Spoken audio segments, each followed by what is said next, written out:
तो देखिए आज का हमारा टॉपिक रहेगा हाइड्रोजन स्पेक्ट्रम। अब चलो अपन हाइड्रोजन स्पेक्ट्रम देखो, हाइड्रोजन एटम देखो, हाइड्रोजन के एटम में से जो रेडिएशंस निकलते हैं, अलग अलग रेडिएशंस, जो लाइट इमिट होती है, उस लाइट को यदि प्रिज्म से पास किया जाए और प्रिज्म के आगे एक वाइट कलर का पर्दा लगा दें हम, तो वहाँ पर हमको लाइनें मिलती हैं, लाइंस मिलती हैं, और लाइनों के बीच में क्लियर सेपरेशन होता है। एक लाइन, फिर कुछ दूरी पर दूसरी लाइन, फिर कुछ डिस्टेंस पर ऐसे लाइंस मिलती हैं, इसलिए उसको नाम क्या रखा, लाइन स्पेक्ट्रम। अच्छा, लाइनों के बीच में जो गैप होगा ना, वो बड़ा क्लियर होता है, वेल डिफाइंड गैप होता है वो। उस गैप को बोर मॉडल से निकाला जा सकता है, ये पहले से प्रिडिक्ट किया जा सकता है कि कौन सी लाइन कहाँ बनेगी। अच्छा, प्रिज्म जाना पहचाना नाम, इसलिए मैं बार बार प्रिज्म कह रहा हूँ मैं, क्योंकि पढ़ा हुआ तुम्हारा 9th और 10th में प्रिज्म, लेकिन वास्तव में ये प्रिज्म से जो विजिबल लाइट का स्पेक्ट्रम देखते हैं ना, अब क्योंकि हाइड्रोजन एटम से जो लाइट निकलती है वो सारी विजिबल नहीं होती, हाँ विजिबल भी होती है। देखो 3 तरह के रेडिएशन हाइड्रोजन के एटम में से बाहर आते हैं, 3 तरह के रेडिएशन। कौन कौन से, अल्ट्रावायलेट, विजिबल और इंफ्रारेड।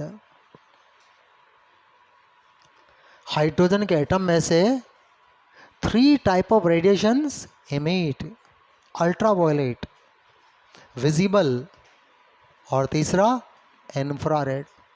अब दिखने वाला तो एक है विजिबल बस, बाकी 2 तो इनविजिबल है, लेकिन स्पेक्ट्रम तो इनविजिबल विजिबल का भी बनता है।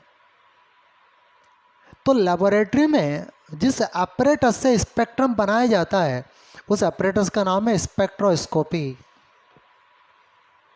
क्या नाम है, स्पेक्ट्रोस्कोपी। स्पेक्ट्रोस्कोपी का काम क्या होता है, स्पेक्ट्रम बनाना। जो मिक्स लाइट है, उस मिक्स लाइट में जितने भी वेवलेंथ का मिक्सचर है, उसमें एक एक वेवलेंथ को अलग अलग कर देना। प्रिज्म का भी यही काम है, प्रिज्म का भी काम यही है। स्पेक्ट्रोस्कोपी में प्रिज्म ही होता है, लेकिन बहुत अच्छा प्रिज्म होता है, फाइन प्रिज्म होता है। नॉर्मल प्रिज्म इतना फाइन नहीं हो पाता जितना स्पेक्ट्रोस्कोपी होता है, काम प्रिज्म का ही है वो। बट जिस एपरेटस में प्रिज्म फिट होते हैं उसको एक नाम दे देते हैं, और नाम क्या रखा, स्पेक्ट्रोस्कोपी। स्पेक्ट्रोस्कोपी जो स्पेक्ट्रम को बना दे। स्पेक्ट्रम क्या है, लाइट का अरेंजमेंट है अकॉर्डिंग टू वेवलेंथ। अब हाइड्रोजन एटम में से लाइट निकल रही है, मिक्स लाइट निकल रही है, उसको स्पेक्ट्रोस्कोपी में से गुजारा, तो मिक्स लाइट में जितने भी वेवलेंथ है वो स्पेक्ट्रोस्कोपी के पर्दे पर बन जाती है। उस पर्दे का भी एक नाम है, उस पर्दे का नाम है photo electric plate, photographic plate. उस पर्दे का नाम क्या है, फोटोग्राफिक प्लेट। भाई ऑपरेटर जितना फाइन होगा, पर्दा भी उतना ही बढ़िया बनाना पड़ेगा। तो पर्दे का नाम क्या है, फोटोग्राफिक वे का। नॉर्मल सफ़ेद कपड़े लगा देते हैं, काम चल जाता उससे भी, लेकिन कपड़े पर विजिबल तो दिख जाता, इनविजिबल नहीं दिखता। हमको तो सारा देखना था, विजिबल भी और इनविजिबल, इसलिए कपड़े से काम नहीं चलेगा। सफ़ेद कागज ही लगा दो आप, यदि विजिबल तो वहाँ भी नज़र आ जाएगा। नॉर्मल प्रिज्म है, उसके आगे तो सफ़ेद कागज ही रख दो ना, वहाँ भी 7 रंग की पट्टी दिख जाएगी इंद्रधनुष के जैसी। लेकिन हाइड्रोजन एटम में से तो इनविजिबल भी तो निकल रहे हैं, उसका भी तो स्पेक्ट्रम चाहिए ना। तो उसके लिए कागज़ से काम नहीं चलेगा, कपड़े से काम नहीं चलेगा, फिर क्या चाहिए, खास प्लेट चाहिए, खास तरह का पर्दा चाहिए। उस पर्दे का नाम क्या रखा, फोटोग्राफिक प्लेट। फोटो का मतलब लाइट, ग्राफिक मतलब लिखना, लाइट की मदद से जिसके ऊपर लिखना, वो फोटोग्राफिक प्लेट। देखी फोटोग्राफिक प्लेट, देखी सबने, पता नहीं कि ये फोटोग्राफिक प्लेट है। अरे एक्सरे की फिल्म देखी ना, एक्सरे देखा कि एक्सरे, वो फोटोग्राफिक प्लेट ही तो है, उसमें लाइट की मदद से तो कुछ लिखा है ना, कुछ चित्र बने हैं। वो लाइट का नाम क्या है? एक्सरे। वो मशीन में से कौन सी रे निकली? एक्सरे। जो रेडिएशन, जो लाइट, जो प्रकाश मशीन से निकले उसका नाम क्या रखा? एक्सरे। और उस एक्सरे वाली लाइट की मदद से उस फिल्म पर कुछ बन गया, हड्डी का चित्र बन गया, तो क्या नाम रखा? Photographic plate. तो ऐसी प्लेट जिसके ऊपर हम लाइट की मदद से कुछ लिख सकें। तो स्पेक्ट्रोस्कोपी के अंदर एक पर्दा होता है और उस पर्दे का नाम क्या रखा जाता है? Photographic plate. तो हाइड्रोजन एटम में से निकलने वाले रेडिएशन को जब स्पेक्ट्रोस्कोपी में पास किया जाता है तो स्पेक्ट्रोस्कोपी की फोटोग्राफिक प्लेट के ऊपर कुछ लाइनें मिलती हैं। उन लाइनों के ग्रुप को बोलते हैं हाइड्रोजन स्पेक्ट्रम। क्या बोलते हैं? Hydrogen spectrum. अब लाइनें कैसे मिलती हैं? क्या एक एक लाइन को हम बोर मॉडल से निकाल सकते हैं? बिल्कुल निकाल सकते हैं भाई, यही अपन पढ़ेंगे आज। चलो देखिए, पहले हाइड्रोजन के एटम का डायग्राम बनाते हैं। देखिए, चलो ये हाइड्रोजन के एटम का न्यूक्लियस, ये हाइड्रोजन के, आप तो कोई ऐसा एटम ले लो जिसमें एक इलेक्ट्रॉन हो बस। चलो जेड लगा देते हैं अपन, Z=1 कर देंगे तो हाइड्रोजन हो जाएगा। कर देंगे बाद में, अभी तो जेड लेके चलते हैं अपन। ये इसका लोअर ऑर्बिट, ये हायर ऑर्बिट। मैं लोअर और हायर की बात कर रहा हूँ, फर्स्ट और सेकंड की बात नहीं कर रहा मैं। कोई सा भी लोअर हो सकता है, कोई सा भी हायर हो सकता है। लोअर फर्स्ट भी हो सकता है, सेकंड में हो सकता है, हायर उसके ऊपर का होगा, हायर इनफाइनाइट भी हो सकता है। मान लीजिए इसका लोअर ऑर्बिट n1 है, हायर ऑर्बिट n2 है।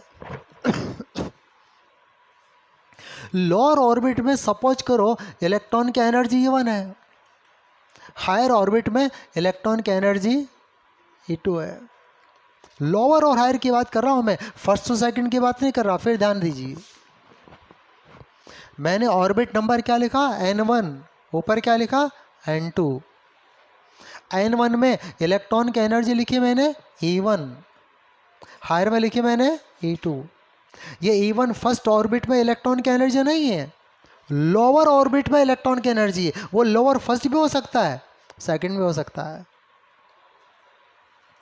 अब देखो, जब हाइड्रोजन एटम ग्राउंड स्टेट में होता है, मिनिमम एनर्जी स्टेट में होता है, तो उसका एक इलेक्ट्रॉन होगा फर्स्ट ऑर्बिट में।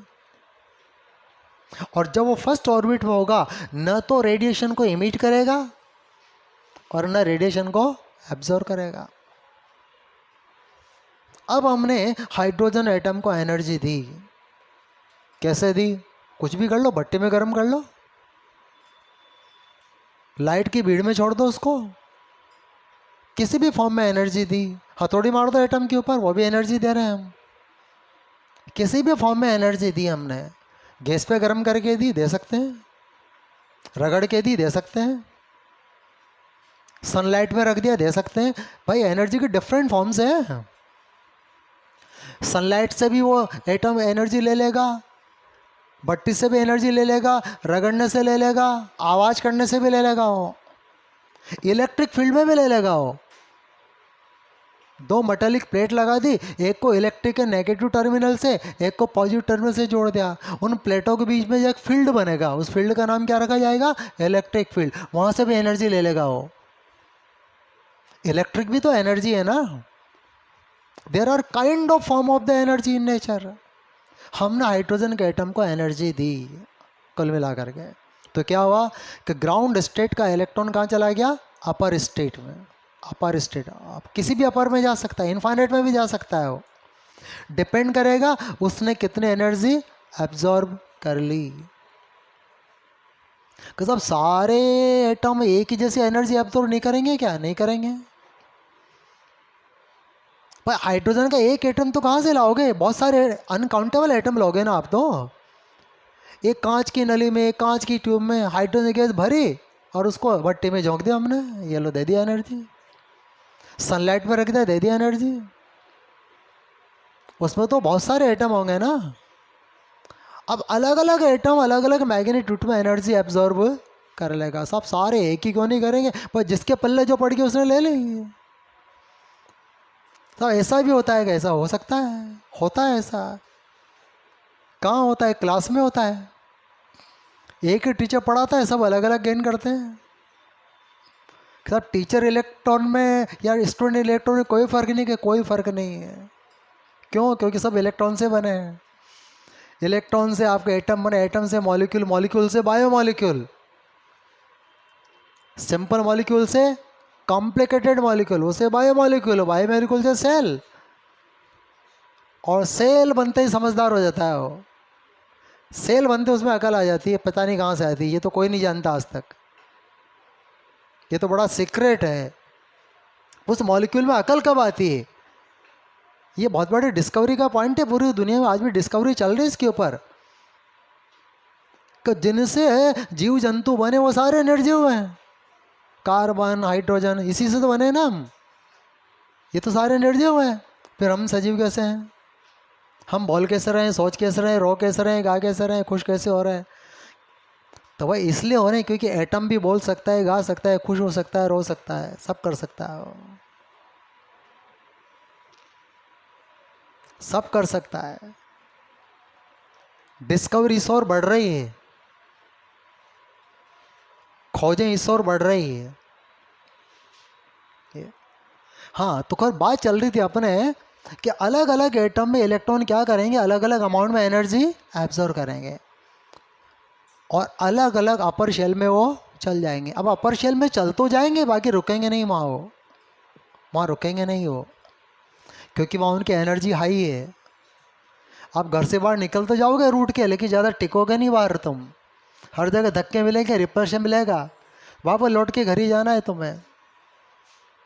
थोड़ी देर के लिए गुस्सा हो जाए, यार मैं जा रहा हूँ, मैं तो घर छोड़ के जा, वापस आएगा लौट के। अभी नहीं बुलाएंगे तो भी आओगे तुम। अच्छा वो भी बुलाएंगे क्यों नहीं, अट्रैक्शन तो है ना।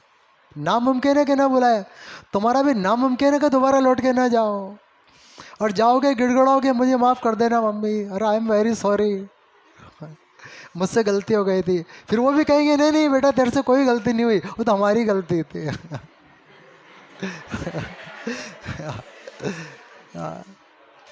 तो इलेक्ट्रॉन भाई उछल के ऊपर तो चला गया वो, लेकिन टिकेगा नहीं वो।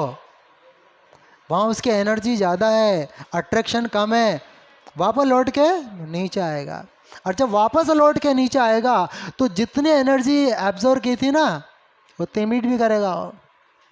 अब एटम में देखो इलेक्ट्रॉन का क्या होता है, इलेक्ट्रॉन किसी भी हाइट पर चला जाए, लेकिन वापस नीचे आता है ना, आराम करता हुआ आता है थोड़ा सा वो। जैसे मान लीजिए इलेक्ट्रॉन सीधा ग्राउंड स्टेट से 5वें 5th नंबर के ऑर्बिट में चला गया। अब लौटते समय इलेक्ट्रॉन की मर्जी है, वो 5th से 4th पे आ जाए, फिर 1 पर आ जाए, डायरेक्ट 5th से 1 पर भी आ सकता है वो। इसका कोई रूल या नियम नहीं है। हाँ, लेकिन हर एक इलेक्ट्रॉनिक ट्रांजिशन एनर्जी को इमिट करेगा। हर एक इलेक्ट्रॉनिक ट्रांजिशन में एनर्जी इमिट होगी। इलेक्ट्रॉनिक ट्रांजिशन मीन्स अलग अलग ऑर्बिट में इलेक्ट्रॉन के माइग्रेशन को हम इलेक्ट्रॉनिक ट्रांजिशन बोल रहे हैं। Each electronic transition provide some amount of the radiant energy, और उस एनर्जी को जब स्पेक्ट्रोस्कोपी में से पास करेंगे तो स्पेक्ट्रोस्कोपी की फोटोग्राफिक प्लेट पर कुछ लाइनें बनेगी। उन लाइनों का एक डेफिनेट पैटर्न होगा, और उसी पैटर्न का नाम है हाइड्रोजन स्पेक्ट्रम। चलो अपन अज्यूम करते हैं कि एक इलेक्ट्रॉन मान लीजिए n2 ऑर्बिट में है, ठीक। वहाँ से ये n1 ऑर्बिट में ट्रांजिट होता है, इससे कुछ रेडिएशन इमिट होते हैं। अब इमिटेड रेडिएशन की जो एनर्जी होगी, देखिए अब मैं यहाँ पर देखिए एनर्जी ऑफ इमिटेड,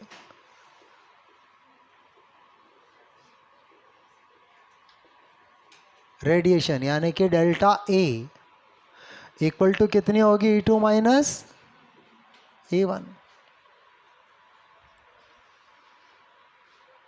अब इसको हम थोड़ा सा सॉल्व कर लेते हैं, देखिए। अच्छा, डेल्टा ई की जगह लिख सकते हैं ना SC अपॉन लेमडा, लेमडा की फॉर्म में लिखा, क्योंकि स्पेक्ट्रम क्या है, लेमडा की फॉर्म में होता है। जब लाइट को वेवलेंथ के ऑर्डर में जमा देते हैं तो स्पेक्ट्रम बनता है, इसलिए एनर्जी को हमने क्या किया, लेमडा की फॉर्म में लिख दिया। E2 energy of electron in higher orbit, higher orbit. अच्छा, एनर्जी का पूरा फॉर्मूला लिख लेते हैं कि Z square 2 pi pi square ME4 upon N2 square, E2 का ऑर्बिट N2 है, N2 स्क्वायर और H स्क्वायर। ये E2 एनर्जी N2 ऑर्बिट में, ये N2 ऑर्बिट में इलेक्ट्रॉन की एनर्जी, माइनस N1 ऑर्बिट में एनर्जी, माइनस माइनस क्या हो जाएगा, प्लस। अब N1 ऑर्बिट में एनर्जी का फार्मूला लिख देते हैं, Z square 2 pi square ME4 upon N1 square और H स्क्वायर, लिख दिया। अच्छा, अब जरा देखिए SC अपॉन लेमडा, कुछ चीज़ें कॉमन आ जाएंगी यहाँ पर। क्या क्या कॉमन आ रहा है, जरा देखिए। जेड स्क्वायर कॉमन है, 2 pi square ME4 upon H square, ये तो कॉमन आ गई। ब्रैकेट में क्या बचा, 1 upon N1 square minus 1 upon N2 square. अच्छे, HC को उधर ले जाए, लेफ्ट हैंड साइड से राइट हैंड साइड में है। अब लेफ्ट हैंड साइड में SC डिनोमिनेटर में है, राइट में जाएगा तो न्यूमरेटर में, राइट में जाएगा तो नीचे डिनोमिनेटर में आ जाएगा वो। तो इधर क्या बचेगा, 1 अपॉन लेमडा, उधर देखो Z square 2 pi square ME4। अब यहाँ पर SC, यहाँ पर H स्क्वायर है, मल्टीप्लाई करेंगे तो क्या होगा, CH क्यूब। अब मैं सीधा लिख देता हूँ CH क्यूब। ब्रैकेट में क्या बचा, 1 upon N1 square minus 1 upon N2 square. एक करेक्शन, बस एक इसमें मॉडिफिकेशन और कर देते हैं। अच्छा बताइए, 1 अपॉन लेमडा किसके बराबर है, वेव नंबर के बराबर, नू बार। 1 अपॉन लेमडा होता है वेव नंबर, यानी कि नू बार। अच्छा, इधर भी देखिए, ठीक है, जेड स्क्वायर तो वेरिएबल है, बट ये जो पूरी टर्म है इसके तो सारे कंपोनेंट कांस्टेंट है। 2 कांस्टेंट है, पाई कांस्टेंट है, M इलेक्ट्रॉन का मास कांस्टेंट है, E इलेक्ट्रॉन का चार्ज कांस्टेंट है, C velocity of light constant है, H इसका तो नाम ही प्लैंक कांस्टेंट है। इस पूरे कांस्टेंट वाले ग्रुप को एक अकेले सिंबल से रिप्रेजेंट कर दिया जाता है, और वो सिंबल होता है कैपिटल R, और इस कैपिटल R का नाम है रिडबर्ग कांस्टेंट, रिडबर्ग कांस्टेंट। अब बचा ब्रैकेट में, अब ब्रैकेट में आपके वापस वही टर्म बच जाएगी, 1 upon N1 square is equal minus 1 upon N2। और एक बड़ा इंपॉर्टेंट रिलेशन हमारे सामने निकल करके आता है।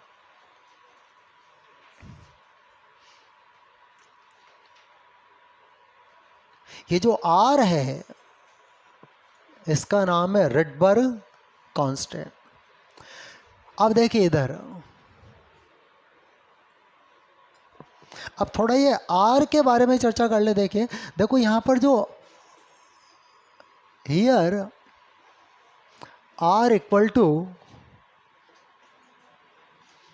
2 pi square ME4 upon CH cube.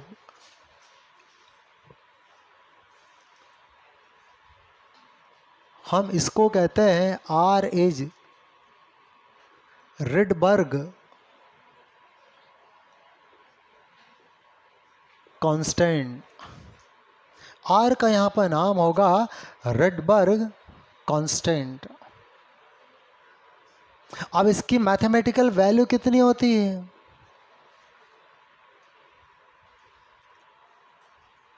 देखो इस आर की 3 तरह की मैथमेटिकल वैल्यूज होती हैं। प्रैक्टिकल अलग, थ्योरेटिकल अलग, और सवाल करने की अलग, न्यूमेरिकल करने की अलग, क्योंकि न्यूमेरिकल भी तो करेंगे ना इसकी वैल्यू को काम में लेकर के।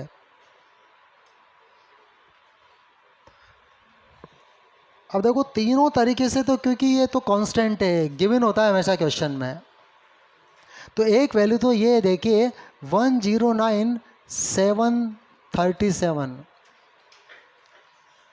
अच्छा आर की यूनिट क्या आएगी? What will be unit of Rydberg constant? अब जरा इसकी यूनिट तलाशने के लिए इस फार्मूले को हमको गौर करना पड़ेगा। देखो फार्मूले में जेड यूनिटलेस है, n1 n2 भी यूनिटलेस है, नंबर है वो तो ऑर्बिट का नंबर। तो जो यूनिट वेव नंबर की होगी वो रिडबर्ग कांस्टेंट की हो जाएगी। वेव नंबर की यूनिट क्या होती है? पर सेंटीमीटर। क्या है wave number? Number of wave in unit distance. Unit distance में कितनी वेव्स हैं, that is the wave number. तो सीजीएस सिस्टम में इसके यूनिट होगी आपके सेंटीमीटर इनवर्स। इसको हम ऐसे भी लिख देते हैं, R equal to 1.09737 into 10⁵ centimetre inverse, यानी कि पर सेंटीमीटर। अच्छा इसको पर मीटर में यदि लिखेंगे तो कुछ ऐसे लिखेंगे फिर 737 इंटू 10⁷ पर मीटर। तो ये है आपके रिडबर्ग कांस्टेंट। अच्छा अब देखिए बोर मॉडल का इस पूरी डेरिवेशन से कनेक्शन क्या है? देखो बोर मॉडल की हेल्प से हम यहाँ पर इमिटेड लाइट की वेवलेंथ निकाल सकते हैं। बोर मॉडल के फॉर्मूला को यूज में लेकर के हम हाइड्रोजन एटम में से जो लाइट निकल रही है, जो रेडिएशन निकल रहा है, हम उसकी वेवलेंथ को कैलकुलेट कर सकते हैं। क्योंकि बोर मॉडल से E1 निकल जाएगा, E2 निकल जाएगा, दोनों का डिफरेंस आ जाएगा, उसे लैम्डा आ जाएगी। अब ये जो वेवलेंथ निकली बोर मॉडल से, बताइए ये वेवलेंथ थ्योरेटिकल है या प्रैक्टिकल है? ये आपने जो वेवलेंथ निकाली यहाँ बोर्ड पर या रजिस्टर में, वो थ्योरेटिकल होगी या प्रैक्टिकल होगी? थ्योरेटिकल होगी। क्यों? क्योंकि इसको निकालने के लिए आप किसी लेबोरेटरी में नहीं गए, यहाँ बोर्ड पे निकाल लिया आपने, रजिस्टर में निकाल लिया आपने। फिर प्रैक्टिकल कौन सी होगी? क्या आप लेबोरेटरी में गए, हाइड्रोजन गैस को फिलअप किया किसी ट्यूब में, उसको एनर्जी दी, फिर उसमें से रेडिएशन निकले, फिर उस रेडिएशन को स्पेक्ट्रोस्कोपी में देखा और वहाँ भी आपने वेवलेंथ मेजर की। स्पेक्ट्रोस्कोपी वेवलेंथ का मेजरमेंट भी तो करता है। तो लेबोरेटरी में स्पेक्ट्रोस्कोपी की हेल्प से जो वेवलेंथ निकाली जाएगी वो होगी practical value, experimental value, actual value वो है। और यहाँ पर जो हमने कैलकुलेट कर लिया फार्मूले से, बोर मॉडल से, वो होगी थ्योरेटिकल वैल्यू। अच्छा बोर मॉडल को सही कब मानेंगे अपन? जब दोनों वैल्यू एक जैसी हो जाए। यदि दोनों वैल्यू सिमिलर है तो हम कह सकते हैं कि बोर मॉडल ठीक है, और दोनों डिसिमिलर है तो बोर मॉडल फिर गलत है। और 1932 के पहले ये बहुत बड़ा आश्चर्यजनक घटना थी कि बोर मॉडल से निकाली गई वेवलेंथ और प्रैक्टिकली निकाली गई वेवलेंथ दोनों सिमिलर थी, दोनों एक जैसी थी। और यही बोर मॉडल का स्पेक्ट्रम एविडेंस है कि बोर ने जो बताया वो बिल्कुल ठीक बताया। और इसीलिए इस एविडेंस के बाद ही 1932 में बोर को सबसे बड़ा पुरस्कार मिला, जिसका नाम है नोबेल प्राइज। ये साइंस का सबसे बड़ा प्राइज है जो 1932 में बोर को मिला। और एटॉमिक स्ट्रक्चर में आगे भी कुछ साइंटिस्ट के नाम आएंगे, उनको भी सबको नोबेल प्राइज मिला है।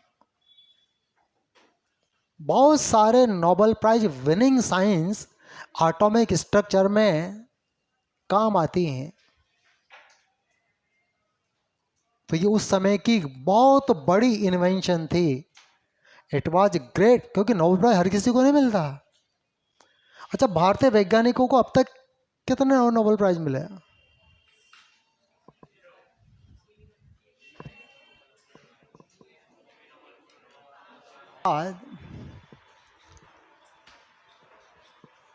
तो हाइड्रोजन स्पेक्ट्रम आपके क्लियर हो गया। अब देखो, हाइड्रोजन स्पेक्ट्रम में भी बहुत सारी लाइंस मिलती हैं। उन बहुत सारी लाइंस को एक नाम दिया गया है। कुछ लाइन को नाम दिया लाइमन सीरीज, किसी को बामर, किसी को पाशन फंड सीरीज। अच्छा, यहाँ पर जो रिडबर्ग कांस्टेंट है ना, रिडबर्ग कांस्टेंट, इस रिडबर्ग कांस्टेंट की टर्म में इलेक्ट्रॉन की एनर्जी को भी रिप्रेजेंट किया जा सकता है।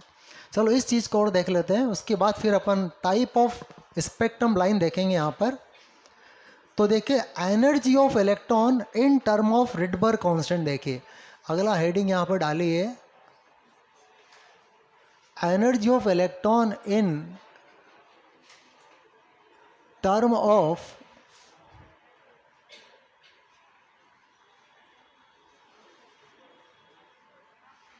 Rydberg's constant, energy of electron in term of Rydberg constant। देखो, रिडबर्ग कांस्टेंट की टर्म में इलेक्ट्रॉन की एनर्जी। अब देखो, इलेक्ट्रॉन की एनर्जी का फार्मूला ये है -z² upon n² 2π² me4 upon h²। अब इस इलेक्ट्रॉन की एनर्जी के फॉर्मूले में आर हमको तलाशना है, रिडबर्ग कांस्टेंट हमको खोजना है। तो अपन क्या करें, देखिए इसको ऊपर भी सी एच से मल्टीप्लाई कर दें और नीचे भी सी एच से मल्टीप्लाई कर दें। तो बताओ, क्या इससे मैग्नीट्यूड में कोई फर्क पड़ेगा? नहीं पड़ेगा। तो मैग्नीट्यूड तो वही रहेगा, लेकिन आर एपियर हो जाएगा, इसमें आर हमको दिखने लग जाएगा। अब देखो कहाँ है आर, जरा देखिए, -z² upon n² 2π² me4 upon CH³ और ऊपर क्या बचा है CH। ये पूरी की पूरी टर्म क्या हो गई CH³। अब रिडबर्ग कांस्टेंट क्या है? ये रिडबर्ग कांस्टेंट है 2πme4 अपॉन CH³। तो इलेक्ट्रॉन के एनर्जी को हम रिडबर्ग कांस्टेंट की टर्म में लिख सकते हैं z² अपॉन n² RCH। ये इलेक्ट्रॉन की एनर्जी है। समझ में आ गई बात? अच्छा, यदि इसी को हाइड्रोजन एटम के लिए लिखे हैं, 4 हाइड्रोजन एटम, Z=1 हो जाएगा। अच्छा, Z=1 होगा तो एनर्जी ऑफ इलेक्ट्रॉन क्या होगा? -RCH upon n²। ये होगा ना। अब यदि फर्स्ट ऑर्बिट में इलेक्ट्रॉन की एनर्जी की बात करें, ये नोट कर लिया है, यदि फर्स्ट ऑर्बिट में इलेक्ट्रॉन की एनर्जी की बात करें हम, देखिए इधर, तो वो E1 होगी माइनस RCH/1, n=1 रख देंगे, 1 का स्क्वायर 1 ही आएगा। अच्छा, सेकेंड ऑर्बिट में इलेक्ट्रॉन की एनर्जी माइनस RCH/2 का स्क्वायर कितना जाएगा, 4, n= क्या रखा, 2। थर्ड ऑर्बिट में energy of electron minus RCH/9, ये energy of electron in term of R। अब इसके बाद बात करते हैं टाइप ऑफ स्पेक्ट्रम लाइंस। देखिए इधर,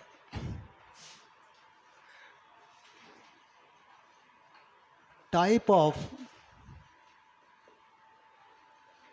स्पेक्ट्रम लाइंस, स्पेक्ट्रम लाइंस की टाइप।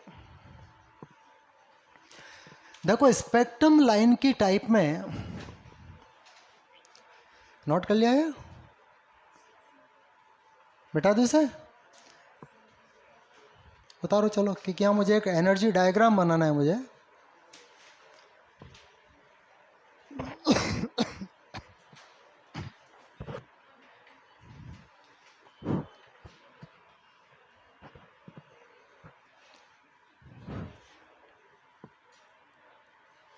अब देखो type of spectrum lines, spectrum lines की टाइप में ये सब हाइड्रोजन स्पेक्ट्रम की ही टाइप है दरअसल।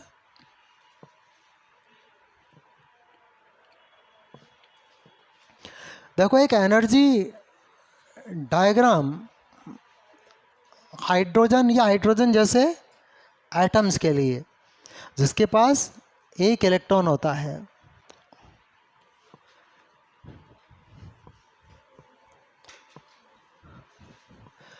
देखिए ये एनर्जी का इंक्रीजिंग ऑर्डर है। मान लीजिए n=1, n=2, ये एनर्जी डिफरेंट ऑर्बिट में 1 और 2 का गैप सबसे ज़्यादा होता है, सेकंड और थर्ड का एनर्जी गैप कम हो जाएगा, ये n=3, थर्ड और फोर्थ का गैप, देखो एक्चुअल में तो गैप और भी कम होता है, बट चूंकि विजिबल होना चाहिए इसलिए हम थोड़ा यहाँ दूर बना रहे हैं। ये फोर्थ और फिफ्थ, फिफ्थ के बाद सिक्स्थ, और ये इनफाइनाइट।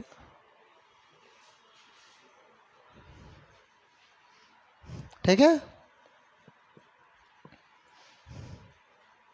अब क्या है देखिए, एक्साइटेड स्टेट में क्या होगा कि इलेक्ट्रॉन हायर ऑर्बिट पर रहेंगे। अब हायर कोई भी हो सकता है, सेकंड से लेकर के इनफाइनाइट तक कुछ भी हो सकता है। और जब इलेक्ट्रॉन हायर से डायरेक्ट यदि 1 पर आ जाए, यदि इलेक्ट्रॉन हायर ऑर्बिट से सीधा कहाँ आ जाए, ग्राउंड स्टेट में आ जाए, कैसे, एक इलेक्ट्रॉन इनफाइनाइट से 1 पर आ जाए। जब हाइड्रोजन एटम एनर्जी लेंगे ना, तो कुछ एटम में से इलेक्ट्रॉन बाहर भी निकल जाएगा, और जैसे इलेक्ट्रॉन बाहर निकला हम मान लेंगे इनफाइनाइट पर चला गया,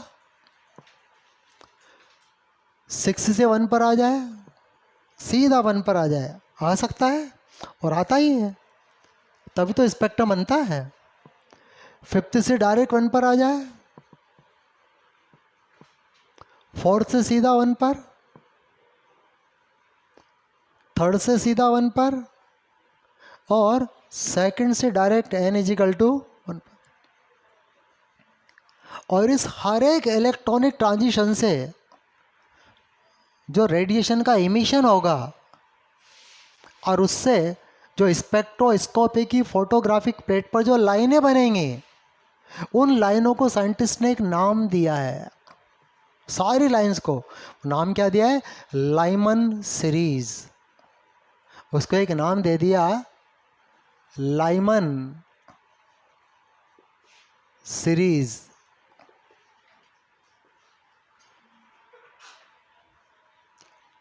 ये टाइप ऑफ स्पेक्ट्रम लाइन में पहली टाइप की लाइन से लाइमन सीरीज। अब किसको कहा जा रहा है लाइमन सीरीज? देखिए, वो लाइमन सीरीज जिसमें n1 इजिकल टू 1 हो। n1 क्या है? लोअर एनर्जी शेल, वो 1 है। और n2 क्या है? अपर एनर्जी शेल। अपर 2 से स्टार्ट है और इनफाइनाइट तक जा रहा है। तो अपर स्टार्ट होगा 2 से, 2 3 4 अप टू इनफाइनाइट। यदि ये इलेक्ट्रॉनिक ट्रांजिशन हो, इससे बनने वाली लाइंस का नाम होगा लाइमन सीरीज। समझ में आ गई बात? अच्छा, लाइमन में बहुत सारी लाइंस है। देखिए, इसमें फर्स्ट लाइमन किसको कहने का मन कर रहा है? बताओ साहब, इसको फर्स्ट कहेंगे हम तो। भाई, जो मन आपका करेगा वही साइंटिस्टों का भी करा होगा उस समय। बहुत सारे लाइमन है ना, आपका मन किसको पहली लाइन? साहब, इसको पहली लाइन मानेंगे हम, 2 से 1 को। बिल्कुल सही। तो साइंटिस्टों ने यही माना कि कुछ चीज़ें तो कॉमन ही होती है ना। मीठा सबको मीठा ही लगता है ना? नहीं साहब, मुझे तो मीठा कड़वा लगता है, ऐसा तो नहीं होता है ना। तो साइंटिस्ट ने भी क्या किया कि 2 से 1 को क्या माना? पहली लाइमन, फर्स्ट लाइमन। तो जो फर्स्ट लाइमन लाइन है ना, हम उसको कुछ यहाँ ऐसे लिख लेते हैं, लाइमन फर्स्ट। लाइमन फर्स्ट कब बनेगी? लाइमन फर्स्ट जब इलेक्ट्रॉन 2 से 1 में ट्रांजिट होगा।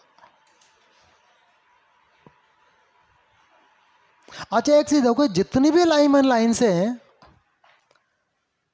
इसमें सबसे कम एनर्जी की लाइमन लाइन कौन सी होगी? हाँ, सबसे कम एनर्जी का रेडिएशन कब इमिट होगा? 2 से 1 में। एनर्जी कम ज़्यादा कैसे देखेंगे? एनर्जी डिफरेंस है, ऑर्बिट के बीच का एनर्जी डिफरेंस है। सबसे छोटा एनर्जी डिफरेंस है जब इलेक्ट्रॉन 2 से 1 में आ रहा है। तो लाइमन फर्स्ट की एनर्जी मिनिमम होगी। इसकी जो एनर्जी होगी ना, वो कैसी होगी? मिनिमम होगी। अच्छा, एनर्जी फ्रीक्वेंसी प्रोपोर्शनली होते हैं। अब एनर्जी मिनिमम है तो आपके फ्रीक्वेंसी भी मिनिमम होगी, और एनर्जी और वेवलेंथ इनवर्सली प्रोपोर्शनल होते हैं, तो इसकी लैम्डा मैक्सिमम हो जाएगी। लाइमन में लाइमन फर्स्ट की एनर्जी मिनिमम है, फ्रीक्वेंसी मिनिमम है, लैम्डा मैक्सिमम है। अच्छा, लाइमन टू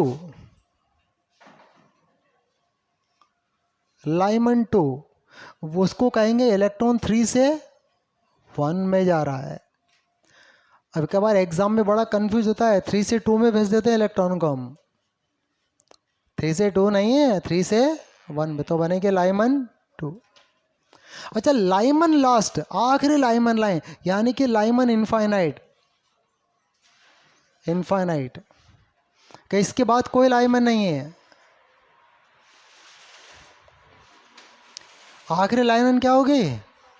इनफाइनाइट से 1। When electron jump from infinite to 1। अच्छा, सबसे बड़ा एनर्जी गैप कौन सा है? जब इलेक्ट्रॉन इनफाइनाइट से 1 में आ रहा है।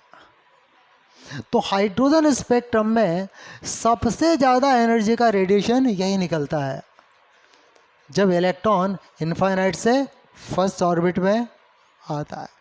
तो जब इलेक्ट्रॉन इनफाइनाइट से 1 पर आएगा, उसको बोलेंगे लाइमन लास्ट या लाइमन इनफाइनाइट, और इसकी एनर्जी मैक्सिमम है। क्यों है मैक्सिमम? क्योंकि एनर्जी गैप, इससे बड़ा कोई एनर्जी गैप नहीं है। एनर्जी मैक्सिमम होगी तो फ्रीक्वेंसी भी तो मैक्सिमम होगी ना, और वेवलेंथ होगी मिनिमम। अच्छा, लाइमन जो बनेगी ना, किस रीजन में बनेगी? इलेक्ट्रोमैग्नेटिक रेडिएशन के किस किस मतलब किस टाइप का रेडिएशन होगा लाइमन का? हमने इलेक्ट्रोमैग्नेटिक स्पेक्ट्रम देखा था ना, क्या नाम रखा था? Cosmic, gamma, X-ray, ultraviolet.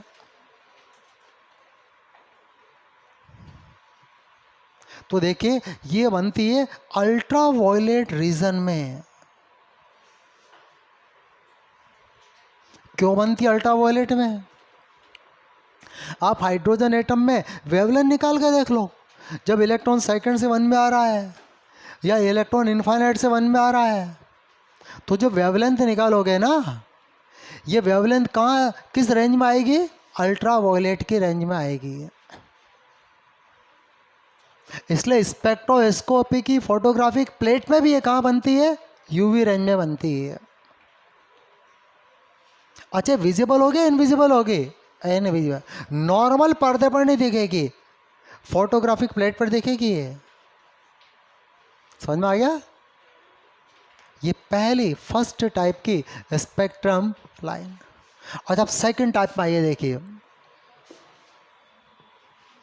अब सेकंड टाइप में क्या होगा। देखिए, अब जरूरी नहीं कि इलेक्ट्रॉन सारे डायरेक्ट फर्स्ट में आ जाएं, यह भी पॉसिबिलिटी है कि इलेक्ट्रॉन इनफाइनाइट से सेकंड में आए और सभी अपर ऑर्बिट से इलेक्ट्रॉन आए सेकंड में।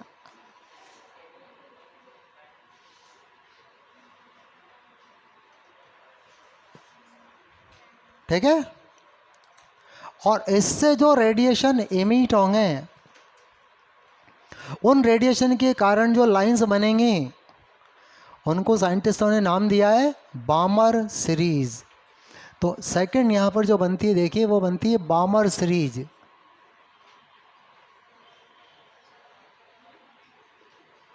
बामर सीरीज। अब बामर सीरीज में जरा देखिए, n1 इजिकल टू होगा 2, ये 2। लोअर ऑर्बिट कैसा होगा? 2। और जो अपर ऑर्बिट है n2, वो 3 से स्टार्ट होगा, 3 4 5 अप टू इनफाइनाइट। अब यहां भी बामर फर्स्ट, यानी कि फर्स्ट बामर लाइन, बामर फर्स्ट। अब किसको फर्स्ट कहने का मन कर रहा है? 3 से 2 को। इनफाइनाइट से 2 नहीं, 3 से 2। भाई इधर से भी तो गिन सकते हैं ना, लेकिन साइंटिस्टों ने इधर से गिना है। फर्स्ट का मतलब 3 से 2। जब इलेक्ट्रॉन आएगा 3 से 2। अच्छा, बामर में इसकी एनर्जी मिनिमम होगी, बामर में फ्रीक्वेंसी मिनिमम होगी इसकी, और वेवलेंथ मैक्सिमम होगी। बामर सेकंड, बामर सेकंड, इलेक्ट्रॉन 4 से 2 में आएगा, ऐसे आगे भी बनेगी। और बामर इनफाइनाइट, इलेक्ट्रॉन इनफाइनाइट से 2 में आएगा। बामर में इसकी एनर्जी मैक्सिमम है, फ्रीक्वेंसी मैक्सिमम है, वेवलेंथ मिनिमम।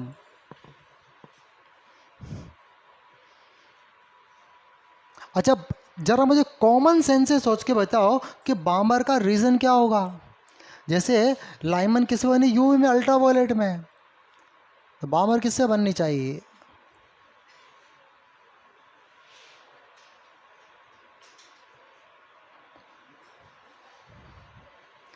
कॉमन सेंस से सोच के बताइए, आपस से बिना बात किए हुए।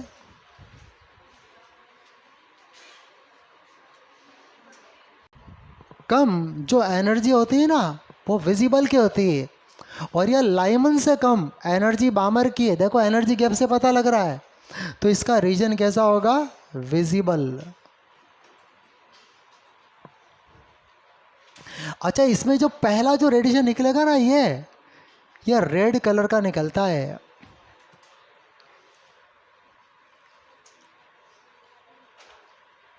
और इसीलिए हाइड्रोजन स्पेक्ट्रम में जो लाइट दिखती है ना आंखों से, वो लाल रंग की दिखती है। लेकिन दिखने वाली लाइट कौन सी होती है? विजिबल होती है। निकलती तो इनविजिबल भी है। ये इसको कहते हैं बामर। अच्छा, नंबर 3 देखिए। अब पाश्चन, पाश्चन सीरीज। अब पाश्चन में क्या होता है? जब इलेक्ट्रॉन n इजिकल टू 3 पर आते हैं,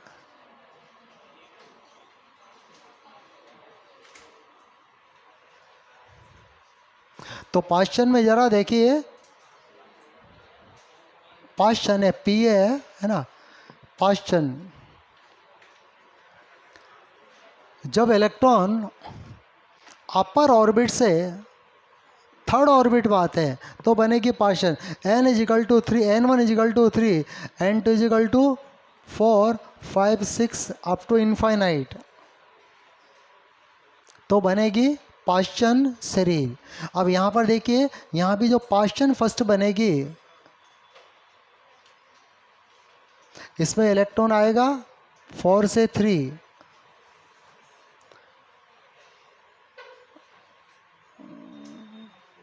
जो पाश्चन इनफाइनाइट बनेगी, इलेक्ट्रॉन आएगा इनफाइनाइट से 3। अब यहाँ जरा देखिए, बामर से कम एनर्जी किसकी होती है? इंफ्रारेड की। तो पाश्चन में एनर्जी की पावर भी कम हो गया। तो इसका जो रीजन होता है ना, वो इंफ्रारेड होता है, IR होता है इसका रीजन। चलो यहाँ तक नोट करो इसको, फिर आगे देखते हैं। डायग्राम वगैरह बना लो, फिर पाश्चन की बात भी देखते हैं।